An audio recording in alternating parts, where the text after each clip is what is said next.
Hey everyone, it's Paul from One Cast One Fish, and today we're back at it testing whether your transducer can overheat when mounted inside the hull of the kayak. Now we've tested this once before a few weeks ago with the Garmin Striker 4 Fishfinder, and today we're going to be stepping it up with the Garmin Striker 4 Vivid. A few weeks ago we tested our Garmin Striker 4 transducer to see if it would overheat when mounted inside the hull of a kayak. And if you're interested in seeing the results of those tests, I'll put a link to that video down in the description and up above. Today we're going to be finding out if the Garmin Striker Vivid transducer overheats when mounted inside the hull of a kayak. Now the things I want to point out is, as you can see, the Garmin Striker Vivid transducer is much larger than the Garmin Striker 4 transducer. And that's because with the Garmin Striker 4 transducer, we're looking at a 200 watt transducer.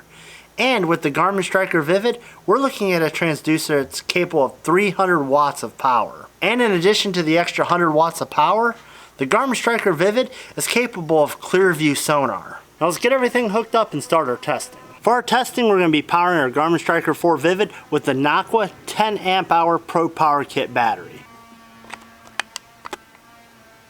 In addition to getting our power source hooked up, we want to make sure we get our transducer hooked up as well. Let's get our Striker 4 mounted up to the side of the kayak and power everything on. And for today's testing, we're going to be operating in traditional and clear view sonar. And that's so we're using both the traditional and the clear view portions of the transducer. For this test, we're going to be testing our transducer in two very different scenarios. First, we're going to get our baseline temperature for our transducer by submerging it in a bucket of water and see if the transducer temperature changes. And second, we'll be mounting that transducer inside the hull of our kayak. Now to get this testing started, we're going to go in and fill our bucket up with water. I don't know if you can tell, but it's hot out here. I'm sweating like crazy. We got a 90-degree temperature and a feels like temperature of 98 degrees for today's test. So that's really going to test this transducer to its limits. We dropped the thermometer in the water and we're looking at a water temperature of 78 degrees for this test. And like I said, ambient temperature 90 degrees with 50% humidity. Now we'll take our Garmin Striker 4 Vivid transducer and we're going to put it in that bucket of water. And in approximately 1 hour, we're going to check the temperature of that transducer and see if it's changed any. As you can see, our Garmin Striker Vivid is still in traditional and clear view sonar. And now we wait 1 hour before we pull the transducer and check its temperature. In the meantime, it's pretty darn hot and I'm heading inside. 1 hour and one cold beer later, we're ready to see what our transducer temperature's done while submerged in a bucket of water. And we're looking at a transducer temperature of about 82 degrees.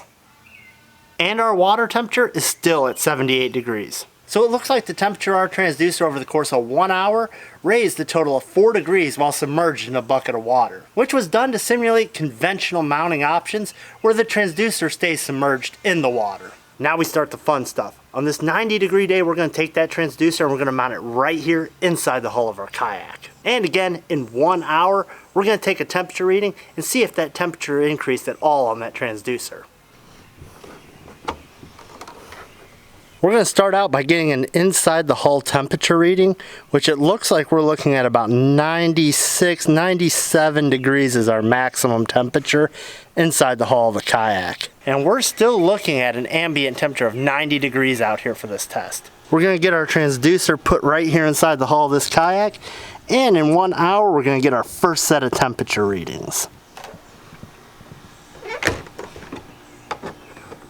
I'm really looking forward to the results of this test, considering the Garmin Striker 4 Vivid has an additional 100 watts of power going to that transducer. And I'm interested to see if that increase in power results in an increase in temperature. But like I said, in 1 hour, we're going to get our first reading and find out some results. It's been 1 hour and we're headed back outside to check the temperature of our Garmin Striker 4 Vivid transducer. Conditions have changed slightly as we have some storms rolling through the area, and our temperatures actually dropped a few degrees and we're at 87 degrees instead of the 90 degrees earlier.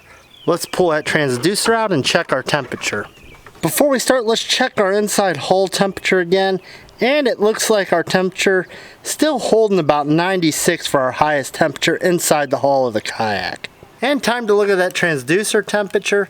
And we're looking at about a temperature of 92 degrees for our transducer. So after 1 hour of being mounted inside the hull of this kayak, our Garmin Striker Vivid 4 transducer is 92 degrees, which shockingly is actually less than the internal temperature inside the hull of the kayak. And that means I only have one thing left to do, and that's take our transducer and we're going to put it back inside the hull of the kayak for another hour and see if anything changes. At the 2 hour mark, and it's time to check our transducer temperature once again.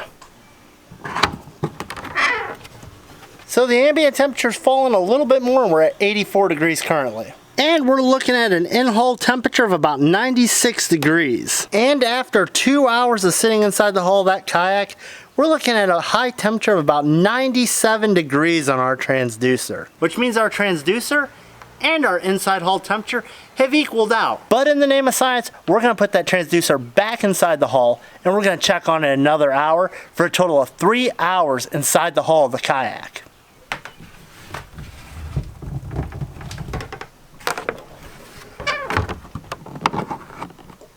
It has been 3 hours for our transducer sitting inside the hull of our kayak. And this is probably going to be our last transducer temperature reading, because in the next 30 minutes or so, the storms that were forecasted for this afternoon should start rolling through this area. And I want to make sure I have plenty of time to clean up all the equipment out here that I've got in place for this testing. And I feel that a solid 3 hour test should be a good indication of how our transducer is going to fare when mounted inside the hull of the kayak. Right now we're still looking at an ambient temperature of 84 degrees. One thing I noticed from our last test on the Garmin Striker 4 was actually kind of a shock, and that was how hot the screen got. And I want to check the Garmin Striker 4 Vivid to see what the max temperature of the screen while sitting out in the sun is on this unit. And it looks like we've seen a max temperature here of 129 degrees for the unit itself. Which is interesting in itself through all this testing, how hot these little units can actually get when mounted. And the moment of truth we've all been waiting for, let's check that transducer temperature.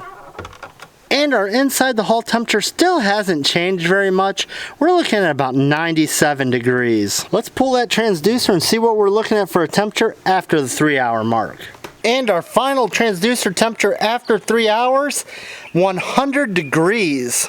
After 3 hours, our Garmin Striker 4 Vivid transducer inside the hull of this kayak only reached a temperature of 100 degrees. Now keep in mind, that's on an average of 85 to 90 degree day. I have to say I'm truly impressed on how our Garmin Striker 4 Vivid transducer fared inside the hull of the kayak. I really expected that with 300 watts of total power, 100 watts more than the standard Garmin Striker 4, I really expected the GT20 Vivid transducer to generate a lot more heat. And honestly, to my surprise, that didn't happen. So it looks like the only thing that overheated during this test was actually me.